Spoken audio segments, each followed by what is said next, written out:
Halo, Assalamualaikum sahabat Aisyah. Kembali lagi bareng aku, tapi di podcast Aisyah. Support terus ya Aisyah Diary dengan cara follow akun ini. Sekarang udah masuk episode 8 aja ya. Kali ini kita akan belajar sejarah, yaitu belajar dari pembebasan Andalusia. Oke, kamu tahu nggak sih kisah pembebasan Andalusia?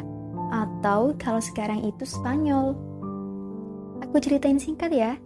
Kalian dengerinnya sambil bayangin sedang berada di tengah-tengah pasukan. Biar greget gitu. Pembebasan Andalusia yaitu perang antara pasukan muslim yang dipimpin oleh Tariq bin Ziyad dengan pasukan Raja Roderick, antara 7.000 pasukan muslim dengan peralatan seadanya melawan 25.000 pasukan dengan peralatan lengkap, terus suplai makanan yang banyak. Singkat cerita, Tariq bin Ziyad menyeberang ke Spanyol dengan 7.000 pasukan seadanya sampai di Selat Gibraltar atau biasa disebut dengan Jabal Tariq. Setelah sampai di Jabal Tariq, beliau sudah dihadang oleh 25.000 pasukan Raja Roderick bersenjata lengkap, guys. Dan ketika beliau melihat pasukan tersebut, beliau berkata kepada pasukannya, "Bakar habis seluruh kapal itu." Tak berselang lama, kapal tersebut terbakar semuanya sampai habis. Setelah beliau membakar semua kapal, beliau berpidato dengan penuh semangat. "Di mana jalan pulang? Laut berada di belakang kalian, musuh di hadapan kalian. Sungguh kalian tidak memiliki apa-apa kecuali sikap benar dan sabar. Musuh-musuh kalian sudah siaga di depan dengan persenjataan mereka. Kekuatan mereka besar sekali. Sementara kalian tidak memiliki bekal lain kecuali pedang. Dan tidak ada makanan bagi kalian kecuali yang dapat kalian rampas dari tangan musuh-musuh kalian. Sekiranya perang ini berkepanjangan dan kalian tidak segera dapat mengatasinya, maka sirnalah kekuatan kalian. Akan lenyap rasa gentar mereka terhadap kalian. Oleh karena itu, singkirkanlah sifat hina dari diri kalian dengan sifat terhormat. Kalian harus rela mati. Sungguh aku peringatkan kalian akan situasi yang aku pun berusaha menanggulanginya. Ketahuilah, sekiranya kalian bersabar untuk sedikit menderita, niscaya kalian akan dapat bersenang-senang dalam waktu yang lama. Oleh karena itu, janganlah kalian merasa kecewa terhadapku, sebab nasib kalian tidak lebih buruk daripada nasibku." Selanjutnya ia berteriak kencang, "Hidup mulia atau mati syahid." Setelah itu terjadilah perang selama 8 hari dan perang dimenangkan oleh Tariq bin Ziyad. Nah, dari kisah tersebut ada pelajaran yang bisa diambil dan diterapin dalam hidup kita, guys. Pertama, yaitu tujuan. Apa sih tujuan pasukannya Tariq bin Ziyad ketika berhadapan dengan 25.000 pasukan Raja Roderick? Cuma dua doang, yaitu hidup mulia dengan mengalahkan pasukan tersebut atau mati syahid. Dan ini yang membedakan pasukan muslim dengan pasukan Raja Roderick. Pasukan muslim itu pasukan siap mati. Dan ini bagi mujahid sebuah kemuliaan di sisi Allah, gak ada yang rugi. Nah, dalam hidup juga kayak gitu. Kalau kita udah hilang tujuan dan harapan, ya kayak kita kehilangan obor di hidup kita, bingung mau ngapain, cuma muter-muter aja di situ, nggak ada kemajuan, dan siap-siap aja kita dikalahkan orang lain.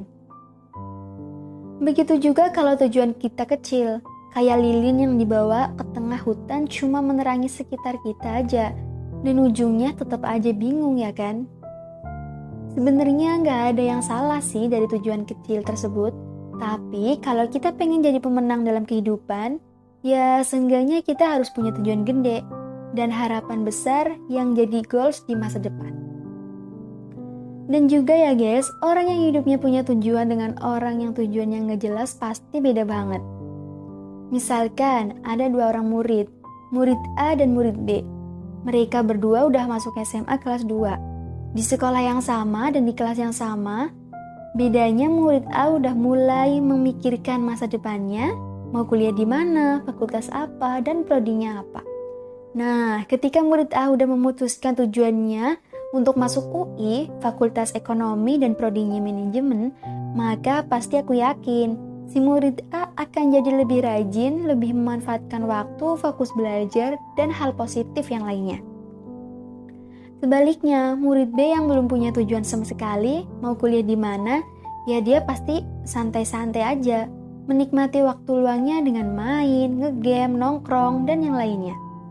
Terus pas ditanya mau lagi di mana, dan sambil pelongo-pelongo dia jawabnya, belum aku putusin sih, ntar aja lah. Terus lebih parah lagi, dia meremehkan waktu. Ntar aja, masih lama, masih kelas 2. Kesimpulannya, dalam hidup kamu harus punya tujuan gede untuk jangka panjang. Lanjut yang kedua, semangat. Kalau kita udah punya harapan yang gede, maka semangat dan kemauannya pun juga harus gede. Kamu harus semangat ngejalaninya. Percuma kalau kamu punya harapan gede tapi nggak ada semangat menggapainya. Itu cuma akan jadi sekedar harapan kosong. Asal kamu tahu ya guys, kelemahan orang sekarang itu semangatnya naik turun. Di awal semangatnya berapi-api, berkobar gede banget, tapi semakin lama semakin kecil apinya. Kalau orang udah patah semangat, bawaannya lemes, hidup segan, mati tak mau. Gitulah pepatahnya. Ketiga, usahanya.